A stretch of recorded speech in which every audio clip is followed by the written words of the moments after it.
Ümumiyyətlə bir insan iki qadını sevə bilərmi? Yəni bu mümkündürmü?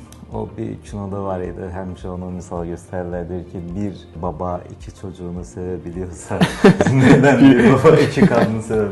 Bu bilirsiniz necədir? Sevmək dediyimiz şey bir dərin yatırım eləmək kimi bir şeydir. Yəni bir insanı sevdiyimizdə o bizim üçün dəyərlidir, onun üçün narahat oluruq, onun üçün yaxşılığını istəyirik. Belə bir sevgidə daha çox bir nəfərə bir bağlılıq olur.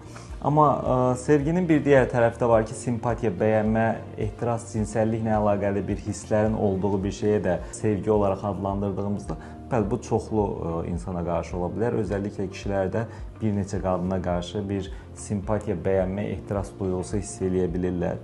Və cəmiyyətimiz də kişilərdə çox partnyorluluğu təşviq eləyir.